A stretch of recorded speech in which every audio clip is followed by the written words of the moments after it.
Good morning, students. Today we are going to study chapter third.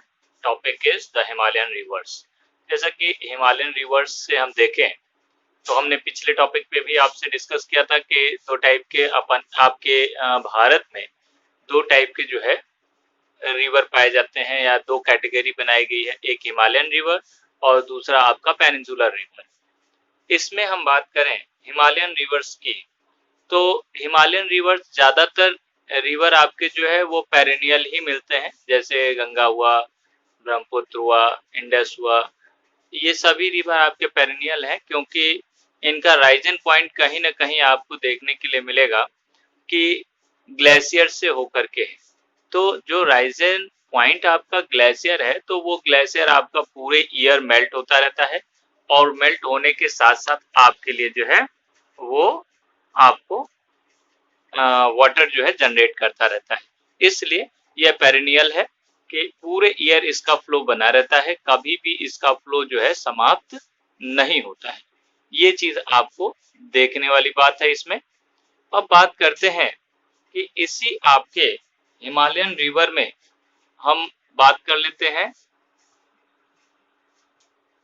सबसे पहले the Indus river system की। Indus river system की बात करेंगे तो यहाँ पे सबसे पहली चीज ये समझनी हमें कि इंडस रिवर सिस्टम में आपको देखने के लिए मिलेगा कि इसका Ryzen point rises in Tibet near lake Mansarovar. मतलब थोड़ा सा मैप के थ्रू भी समझते चलते हैं, इधर थोड़ा सा एक हमने जो है जनरली वैसे ही रफ मैप बना दिया है, आप समझिए यहाँ पे कि यहाँ पे जो ये पोर्शन है आपका मानसरोवर लेक। ये सिचुएटेड है कहाँ पे? तिब्बत के पास। तिब्बत जो आपका पोर्शन है वहां से तिब्बत से लगा हुआ पोर्शन है, ये तिब्बत के पास से आपका जो है ये जो मानसरोवर लेक है यहाँ से इसका राइजन पॉइंट है। और वो भी यहाँ पे ये मानसरोवर लेक बहुत बड़ा लेक है जहाँ से दो रिवर का राइजन पॉइंट बना हुआ है। लेकिन यहाँ पे अभी फिलहाल हमें इंडस को ही पढ़ना है तो इंडस रिवर सिस्टम की बात करते हैं। ये अगर देखा जाए तो इसके नॉर्थ वेस्टर्न से इसका राइजन पॉइंट है और यहाँ से राइज होकर के आपके इंडिया में जो जम्मू कश्मीर वाला पोर्शन है वहां पे कश्मीर में एंटर करती है और कश्मीर में एंटर करने के बाद ये पूरा एरिया आपके कश्मीर का कवर करती है, जिसमें गिलगित बल्तिस्तान होते हुए और फिर आपके पाकिस्तान में एंटर कर जाती है। ये अगर देखा जाए यहाँ पे तो इसका राइजन पॉइंट आपको क्लियर हो गया होगा कि मानसरोवर लेक। अब इसी में अगर हम बात करें, देखते चलते हैं, यहाँ पे स्टडी भी करते हैं कि इसका ज्यादातर जो फ्लो है या कह दें कि जो ज्यादातर इसका कहते हैं रिवर सिस्टम का जो है ड्रेनेज बेसिन है जो इस रिवर का, वो ज्यादातर आप देखेंगे तो पाकिस्तान के से होते हुए है, ना कि इंडिया में। इंडिया में अगर देखा जाए तो केवल 3 स्टेट कवर करती है और 3 स्टेट को आप इसका वाटर अगर देखा जाए तो मिलता है। कौन कौन से हैं? जम्मू कश्मीर, हिमाचल प्रदेश और पंजाब। इन 3 क्षेत्रों से होकर के या फिर कह दीजिए कि इन 3 स्टेट्स में इस वाटर की फैसिलिटी आपको अवेलेबल है। ज्यादातर आप देखेंगे जम्मू कश्मीर और पंजाब ही ज्यादा मिलता है, हिमाचल में थोड़ा ही है और पंजाब में भी बहुत ज्यादा नहीं है, थोड़ा पोर्शन ही है। ज्यादातर पोर्शन इसका पाकिस्तान होते हुए है। तो गिलगित बल्तिस्तान होते हुए ये क्या होता है, ये आपके पाकिस्तान होते हुए फिर आकर के देखा जाए तो ये जो है ये मिल जाती है कहाँ पे? ये मिलती है आपके कराची जो पोर्ट है या कराची बंदरगाह है, ऐसे समझिएगा कि कराची पोर्ट के वेस्टर्न पोर्शन पे ये अपना गॉर्ज क्रिएट करती है अरबियन सी में। ध्यान रखिएगा इसको कि जो ऐसे समझिए यहाँ पे कि ये यहाँ से होते हुए आती है और यहाँ कराची पोर्ट है, कराची पोर्ट के पास यहाँ पे ये क्या करती है, अपना गॉर्ज क्रिएट करती है। और ये क्रिएट करती है कहाँ पे? ये क्रिएट करती है अपने गॉर्ज वो है आपका place Karachi port. Karachi port के आप ऐसे कह सकते हैं कि साउथ साइड में, वहां कराची पोर्ट को देखा जाए तो उसके साउथ साइड में, या फिर ऐसे देखें तो कराची पोर्ट के वेस्टर्न साइड में ये क्या होता है, अपना गॉड्स क्रिएट करती है। अब इसमें कुछ चीजें और जानने वाली हैं, क्या क्या है उसको देखिए। ये पूरा जो डिस्टेंस कवर करती है, इस डिस्टेंस में कुछ ट्रिब्यूटरीज भी हैं इसकी, मतलब सहायक नदियां भी हैं जो इसमें आकर के मर्ज होती हैं। अब इसमें कौन कौन से सहायक नदियां हैं ये भी जानना जरूरी है। तो दो कैटेगरी बनाई गई है, इसको हम पढ़ेंगे ऐसे कि दो कैटेगरी बना करके हम इन ट्रिब्यूटरीज को समझने का प्रयास करेंगे। वो दो ट्रिब्यूटरीज कौन कौन, दो कैटेगरी कौन कौन सी हैं। एक कैटेगरी है ऐसी ट्रिब्यूटरी जो आपके इंडिया में ही मर्ज होती हैं और इंडिया से राइजन पॉइंट होकर के इंडिया में ही, इंडिया के ही एरिया में इस इंडस रिवर में आकर के मर्ज हो जाती हैं। दूसरी ऐसे जो कि राइजन पॉइंट तो इंडिया है लेकिन मर्ज होती हैं जाकर के, या उसमें ज्वाइंट होती हैं कहाँ पे, पाकिस्तान के रीजन में।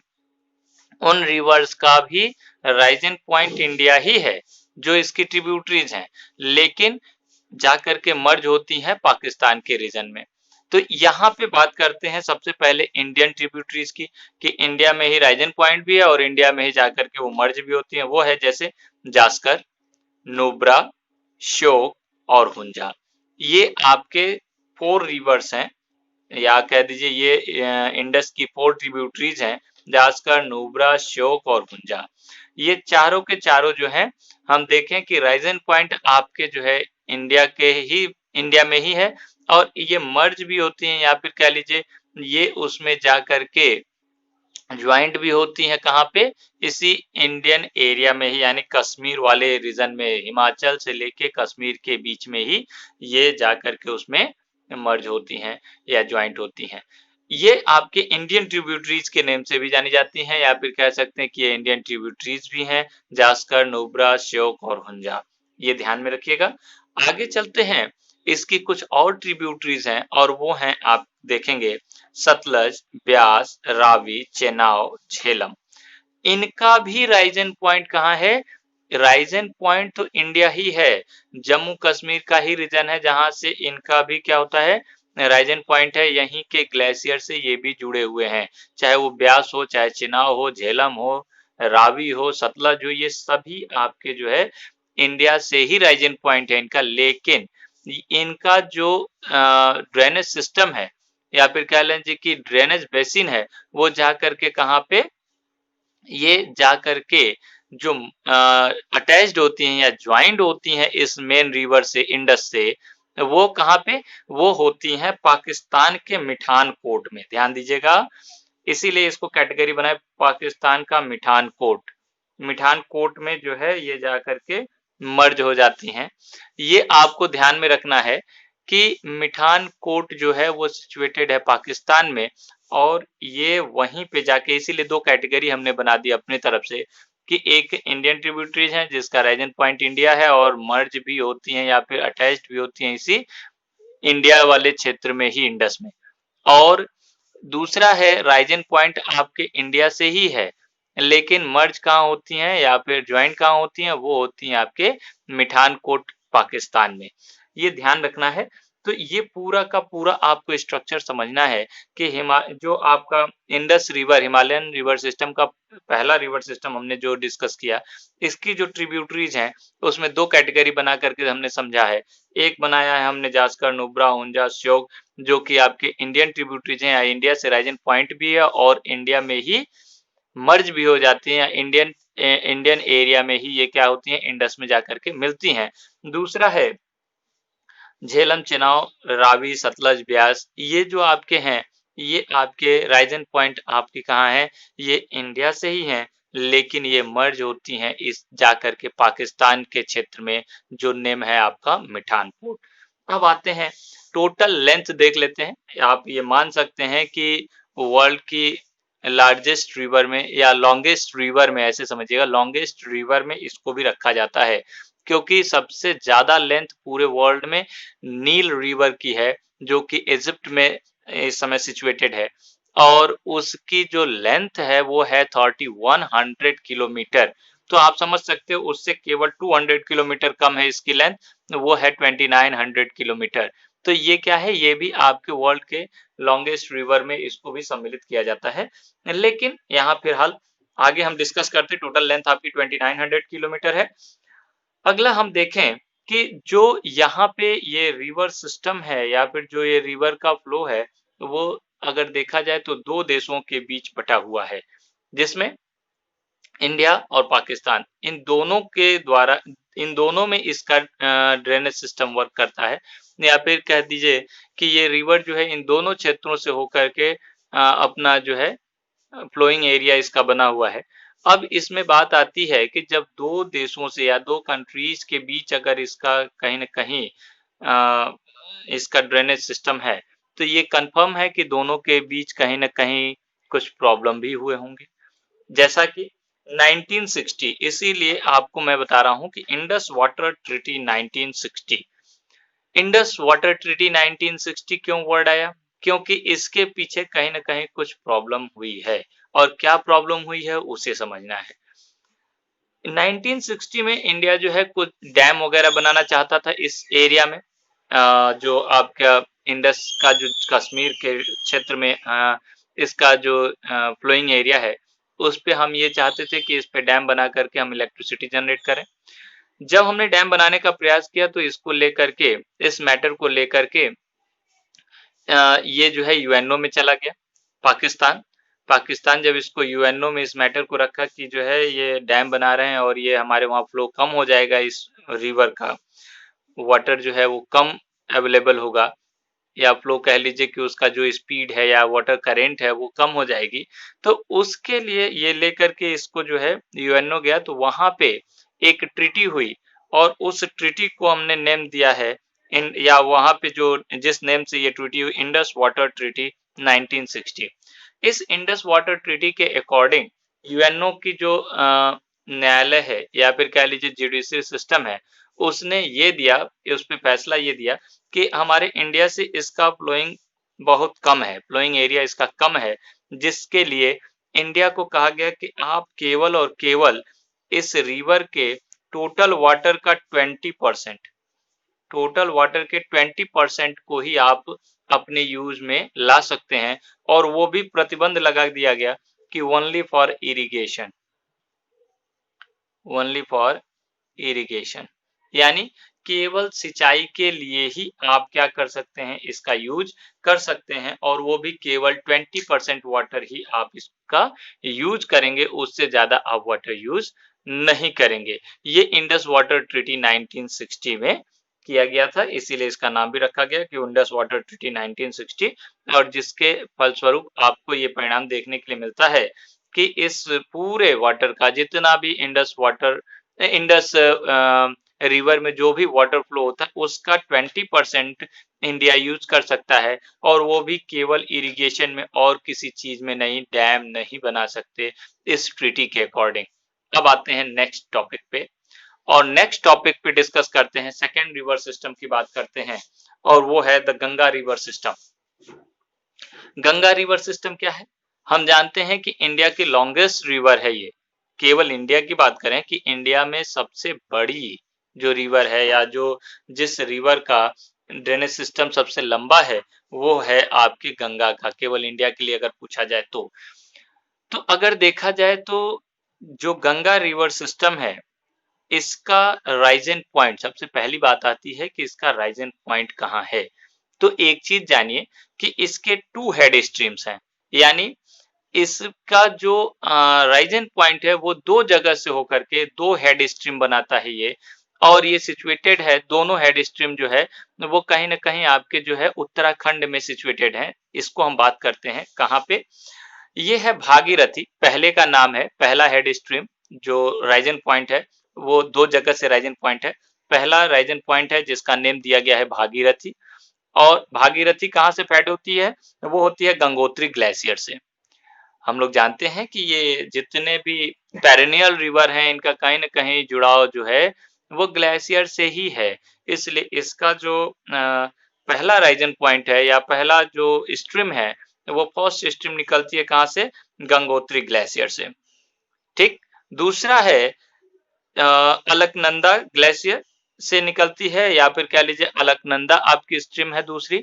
दोनों अलकनंदा और भागीरथी, ये दोनों स्ट्रीम आगे आकर के, या जो गंगोत्री ग्लेशियर से निकलती है, भागीरथी और अलकनंदा, ये दोनों उत्तराखंड के देवप्रयाग, एक प्लेस है देवप्रयाग। जैसे हम जानते हैं कि आज के डेट में तो खैर आपने देखा होगा कि यूपी में जो आपका इलाहाबाद जो पहले नेम था, उसका नेम चेंज करके अब रख दिया गया है क्या? उसका नेम रख दिया गया है प्रयाग नगरी। तो यहाँ पे जो प्रयाग नाम रखा गया उसका, तो प्रयाग क्यों रखा गया? क्योंकि वहां पे संगम हमेशा लगता है, हर 6 साल पे अर्धकुंभ और हर 12 साल पे पूर्ण कुंभ लगता है। तो जो संगम होता है, संगम मतलब ये है कि दो नदियों का समागम होना, दो नदियों का मेल होना। ये दोनों नदियां मिलती हैं वो कहाँ पे? वो मिलती हैं आपके, एक तो मिलती हैं देवप्रयाग उत्तराखंड में। कौन कौन सी हैं भाई? एक भागीरथी और एक अलकनंदा। तो ये हरिद्वार वाला पोर्शन है, वहां पे भी संगम सुना होगा लगता है, और वो संगम होता है किन्हीं का, इन्हीं दोनों का। और वहां पे अलकनंदा और भागीरथी का जो आपका प्रयाग हो रहा है, इसीलिए उसका नाम, सॉरी, जो आपका संगम हो रहा है उसकी वजह से वहां पे नाम रखा गया है देवप्रयाग। उत्तराखंड में ये सिचुएटेड है। तो ये अलकनंदा और भागीरथी के मेल होने की वजह से, या फिर कह लीजिए अलकनंदा और भागीरथी के दोनों को के ज्वाइंट होने की वजह से इसका नाम देवप्रयाग रखा गया है। यहाँ पे आपके इलाहाबाद का नाम प्रयाग रखा गया है। यहाँ पे इसलिए प्रयाग रखा गया है क्योंकि ये भी संगम नगरी है, और यहाँ पे यमुना और गंगा, इन दोनों का कहीं न कहीं क्या होता है, दोनों आपस में ज्वाइंट होती हैं, इसलिए इसका नाम प्रयाग रखा गया है। आगे हम इस पे अभी डिस्कस करेंगे। अभी फिलहाल इसको जानिए कि दो हेड स्ट्रीम है, एक भागीरथी एक अलकनंदा, ये दोनों आपस में ज्वाइंट होती हैं देवप्रयाग उत्तराखंड में। और फिर वहीं से आपका गंगा के नेम से जानी जाती है वो रिवर, जो वो सिंगल स्ट्रीम बनती है, वो गंगा के नेम से आगे बढ़ती है। तो उसके पहले भागीरथी और अलकनंदा के नेम से दोनों हेड स्ट्रीम जाने जाते हैं। दोनों मर्ज होने के बाद वो गंगा के रूप में फॉर्मेशन उसका हो जाता है। अब आते हैं कि गंगा की लेंथ अगर बात करें, तो ये आपके, हमने कहा कि इंडिया की लॉन्गेस्ट रिवर है, तो हम बात करते हैं कि राइजन पॉइंट भी इंडिया में ही है, और जहाँ पे ये अपना गॉर्ज क्रिएट करती है, यानी माउथ ओपन करती है जाकर के बे ऑफ बंगाल में, वो भी आपके इंडिया का ही पोर्शन है, वहीं जाकर के अपना गॉर्ज क्रिएट करती है। तो इसका पूरा जो बहाव है, या फिर कह लीजिए कि जो ड्रेनेज सिस्टम है इसका, ये पूरा का पूरा जो है इंडिया से होकर के थोड़ा सा पोर्शन बांग्लादेश में जाएगा, वो आगे अभी हम पढ़ लेंगे इसको। हम बात करते हैं इसकी ट्रिब्यूटरीज। तो ये गंगा जब इतनी लॉन्गेस्ट रिवर है, तो आपको ये भी समझ में आना चाहिए कि इसकी ट्रिब्यूटरीज भी होंगी। अब इसकी ट्रिब्यूटरीज की बात करते हैं, तो इसमें सबसे इसकी लॉन्गेस्ट ट्रिब्यूटरीज, इसमें खास करके मेन जो शॉर्ट ट्रिब्यूटरीज हैं उनका नेम नहीं रखा गया है। मेन जिसका जो एरिया थोड़ा बड़ा है उसी को रखा गया, क्योंकि बहुत से रिवर हैं, छोटी छोटी रिवर बहुत हैं आपके इस गंगा के ट्रिब्यूटरीज के रूप में, लेकिन मेन आपके स्ट्रीम की ही बात की गई है। अब जैसे यमुना, यमुना आपकी जो है राइजन पॉइंट, इसका भी ध्यान रखिएगा। अच्छा, इसका हमने थोड़ा सा यहाँ पे देखा है कि उत्तराखंड से होकर के दो आपके हेड स्ट्रीम है, एक भागीरथी एक आपका अलकनंदा, दोनों मर्ज होते हैं देवप्रयाग में, और ये आगे आपकी गंगा के रूप में आकर के यहाँ पे गॉर्ज क्रिएट करती है बे ऑफ बंगाल में। दूसरा, इसी के पैरेलल, बिल्कुल इसी के पैरेलल साउथ साइड से, इसके सदर्न साइड से यमुना, यमुना का राइजन पॉइंट है यमुनोत्री ग्लेशियर, ध्यान रखिएगा। इसका राइजन पॉइंट है यमुनोत्री ग्लेशियर, ये भी उत्तराखंड में ही सिचुएटेड है यमुनोत्री ग्लेशियर, और इसी के पैरेलल सदर्न साइड से ये भी, इसका भी ड्रेनेज सिस्टम है, और ये आकर के ड्रेन करते हुए आती है। और यहाँ पे जो आपका इलाहाबाद या फिर प्रयागराज जो आज की डेट में है, यहाँ पे ये दोनों आपस में ज्वाइंट होते हैं। ये ध्यान रखना है कि दोनों आपस में यहाँ पे आकर के ज्वाइंट हो जाते हैं। इसकी एक सबसे लॉन्गेस्ट ट्रिब्यूटरीज के रूप में आपको यमुना मिलेगी। तो गंगा की लॉन्गेस्ट ट्रिब्यूटरीज यमुना है, और ये इसके सदर्न साइड से मिलती है, ये भी ध्यान दीजिएगा, ये सदर्न साइड से मिलती है। अभी इस पे भी हम थोड़ा सा डिस्कस करेंगे कि सदर्न और नॉर्दर्न ट्रिब्यूटरीज की भी बात करेंगे। चलते हैं, आते हैं आगे। तो अगर हम ट्रिब्यूटरीज की बात करें तो सबसे लॉन्गेस्ट ट्रिब्यूटरीज आपकी यमुना है। उसके बाद अगर देखें घाघरा, गंडक, कोसी, चंबल, बेतवा, सोन, ये मेन मेन इसकी ट्रिब्यूटरीज हमने यहाँ पे रखी है कि ये मेन मेन ट्रिब्यूटरीज हैं। अब इसमें भी हम चाहें तो कई बार एग्जाम में पूछा भी जाता है, अभी तो नहीं फिलहाल, आप जब आगे तैयारी करेंगे तो वहां पे इससे आपको इसका मतलब पड़ेगा और वो क्या है वो भी समझिए। उसमें अगर हम बात करें तो यमुना, और यमुना के साथ साथ आप बात करेंगे बेतवा, सोन और चंबल, ये तीनों रिवर या यमुना, चंबल, बेतवा, ये तीन तो आपको माइंड में रखना ही है कि यमुना, चंबल, बेतवा ये तीनों आपके क्या हैं, ये सदर्न साइड की ट्रिब्यूटरीज हैं। ये साउथ साइड से जा करके, जैसे अभी हमने यहाँ पे दिखाया फिगर में इसमें, तो उसी साइड से, साउथ साइड से इसमें मर्ज होती हैं या साउथ साइड से इसकी ट्रिब्यूटरीज हैं। सदर्न ट्रिब्यूटरीज के नेम से भी आप इसको जान सकते हैं। किसको किसको? यमुना, चंबल और बेतवा को। अगला अगर हम देखें तो घाघरा, गंडक, कोसी, ये जो आपके ट्रिब्यूटरीज हैं वो कौन से हैं?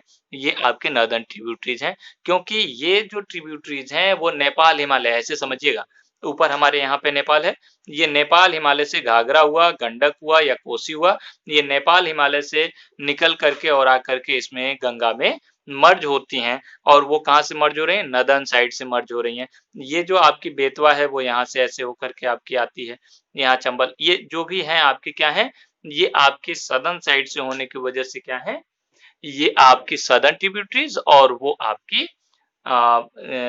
जो आपकी गंडक है, कोसी है या घाघरा है, ये आपकी नदर्न ट्रिब्यूटरीज के नेम से जाना जाता है। ये इसके मेन मेन ट्रिब्यूटरीज हैं, और भी ट्रिब्यूटरीज हैं लेकिन वो छोटे ट्रिब्यूटरीज का नेम नहीं रखा गया है, यहाँ पे केवल मेन मेन जो आपकी ट्रिब्यूटरीज हैं उन्हीं की बात करते हैं। आगे आते हैं, थोड़ी सी बात करते हैं कि ये गंगा रिवर जो है आगे बढ़ने के बाद जब वो फ्लो उसका आगे चलता है तो फरक्का एक प्लेस है वेस्ट बंगाल में। यहाँ पे थोड़ा सा ध्यान रखिएगा कि वेस्ट बंगाल में फरक्का एक प्लेस है जहां से ये बांग्लादेश में एंटर कर जाती है। फरक्का प्लेस से ये क्या होती है, ये डायरेक्ट बांग्लादेश में एंटर कर जाती है। और फरक्का जो आपका प्लेस है वो वेस्ट बंगाल में है। यहाँ पे एक थोड़ा सा नेम आएगा, वो है आपका भागीरथी, सॉरी, भागीरथी हुगली,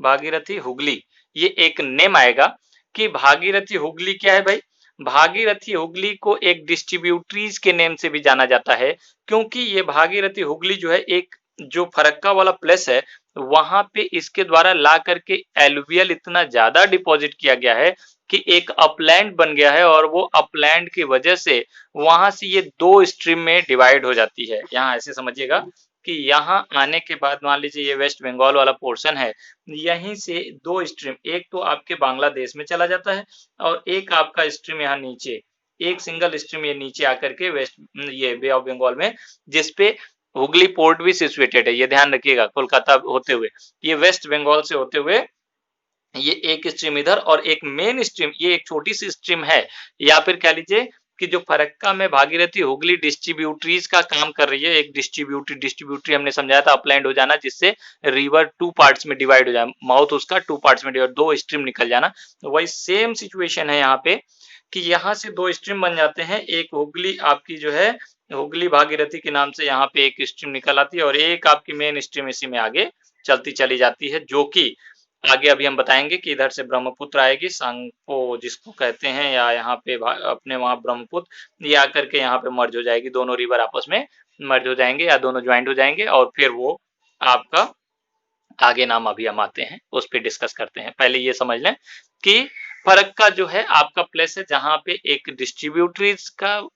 डिस्ट्रीब्यूटरीज है जिसके द्वारा आपका रिवर, गंगा रिवर की दो स्ट्रीम हो जाती है। मेन स्ट्रीम आपके बांग्लादेश में एंटर कर जाती है, और जो एक छोटी स्ट्रीम जो भागीरथी हुगली के नेम से जानी जाती है वो वहीं से वेस्ट बंगाल से होते हुए आपके नीचे मतलब सदर्न साइड की साइड मूव कर जाती है, और वो वहां से आकर के बे ऑफ बंगाल में अपना एक डेल्टा डेल्टा डेवलप करती है, या गॉर्ज वहां पे छोटा सा डेवलप करती है, जिसको हुगली के नेम से जाना जाता है।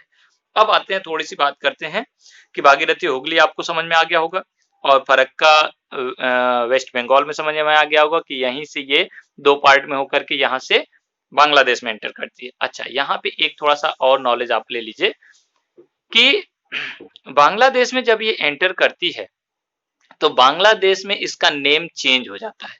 वहां पे इसका नेम जो है वो चेंज होकर के किस नाम से जाना जाता है? जमुना के नेम से जाना जाता है। अब यहाँ पे थोड़ा सा चेंज है, वर्ड थोड़ा समझिएगा कि यहाँ पे जो है ये, या इसको हम बाद में इसको डिस्कस करते, छोड़ दीजिए, इस पे हम बाद में आ जाएंगे कि इसे हम क्या कहते हैं, क्या नेम है, इसे बाद में, ये बात की बात है। अभी यहाँ फिलहाल इसको डिस्कस कर लेते हैं कि भागीरथी और हुगली, ये आपको समझ में आ गया होगा।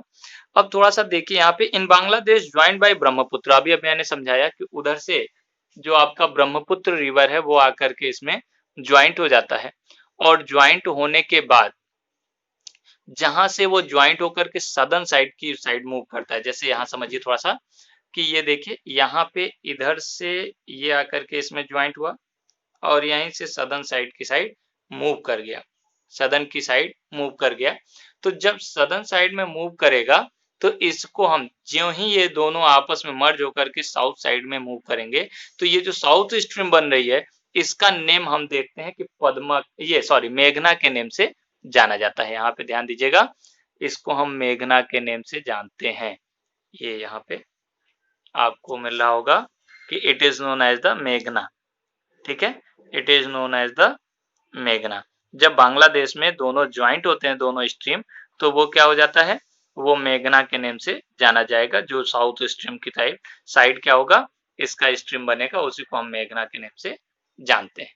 ये ध्यान रखने वाली बात है। आगे चलते हैं थोड़ी सी, और आगे हम बात करें कि length of Ganga, total length आपकी जो गंगा की है वो है आपकी 2500 किलोमीटर, बल्कि 2500 किलोमीटर से ज्यादा है, कम नहीं है। तो 2500 किलोमीटर टोटल लेंथ है, जिसमें एक थोड़ी सी बात करेंगे कि Ambala is located on the water divide between the Indus and the Ganga. यानी अंबाला जो आपका प्लेस है, जो उत्तराखंड में सिचुएटेड है इस समय, वो उत्तराखंड का अंबाला प्लेस जो है वो ऐसे जगह पे सिचुएटेड है कि वो क्या, वो एक लोकेशन डेवलप करती है जो कि वाटर डिवाइड का काम करती है, किसके बीच, इंडस और आपके गंगा के बीच। तो ये एक वाटर डिवाइड के रूप में आपको दिखती है, किसके, इंडस और गंगा के बीच। दूसरी चीज कि अंबाला, अंबाला जो आपका थोड़ा हाई पीक पॉइंट्स है, अंबाला हम मानते हैं कि वहीं के बाद वो प्लेन एरिया स्टार्ट हो जाता है, प्लेन में ये रिवर एंटर कर जाती है। तो अंबाला से लेके सुंदरबन तक, सुंदरबन आप जानते हैं कि ये जहां पे गॉर्ज क्रिएट करती है, ऐसे समझिएगा, यहाँ यहाँ आपको समझा दूं थोड़ा सा कि ये दोनों रिवर ज्वाइंट होकर के जो साउथ स्ट्रीम आ रही है, यहाँ पे जो आपका ये गॉर्ज क्रिएट कर रहा है, यहाँ पे ये क्या होता है, अपने साथ बहुत ज्यादा एलुवियल लेकर के आती है ये रिवर, और ये इधर से ब्रह्मपुत्र असम से होकर के आती है, और ये भी अपने साथ बहुत ज्यादा एलुवियल लेकर के आती है, और दोनों ला करके यहाँ पे डिपॉजिट करते हैं। जहां पे बे ऑफ बंगाल में इस कॉर्नर पे डिपॉजिट करते हैं, वो एक डेल्टा का फॉर्मेशन होता है। डेल्टा आप जानते हैं कि आपने पढ़ा होगा, डेल्टा का सिंबल ये बनता है। ऐसा सिचुएशन डेवलप करता है यहाँ पे, ये रिवर के द्वारा लाए हुए एलुवियल डिपॉजिट होने से एक ऐसा जो कह लीजिए ऐसा सिंबल फॉर्मेट होता है, या फिर इस टाइप का आप कह सकते हैं सिचुएशन बनती है, तो उसी को हम डेल्टा के नेम से जानते हैं। इसी डेल्टा के सिंबल के नेम पे ही रखा गया है डेल्टा। तो वो डेल्टा जो डेवलप होता है, उस डेल्टा को हम सुंदरबन डेल्टा के नेम से जानते हैं। अब ये सुंदरबन डेल्टा क्या है, ये भी जानते हैं कि सुंदरबन ही क्यों रखा गया, क्योंकि इस प्लेस पे जो सुंदरबन डेल्टा है, उस प्लेस पे सुंदरी नाम की ट्रीज पाई जाती हैं। उस सुंदरी ट्रीज के नेम पे ही उस पूरे डेल्टा का नाम ही सुंदरबन डेल्टा के नेम से रख दिया गया है। अब यहाँ पे बात आती है कि 1800 किलोमीटर अंबाला से लेकर के और यहाँ जहाँ पे वो डेल्टा डेवलप हो रही है सुंदरबन, वहां तक की जो लेंथ है वो 1800 किलोमीटर है। अब 1800 किलोमीटर को अगर हम देखें जो स्लोप बनता है, इसमें सबसे बड़ी बात ये है कि गंगा का स्लोप बहुत ज्यादा नहीं है।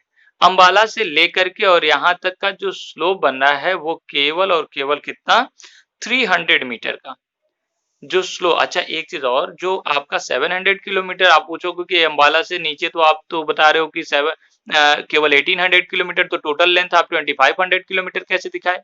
तो कुछ आपका एरिया बांग्लादेश कवर के एरिया में कवर होता है।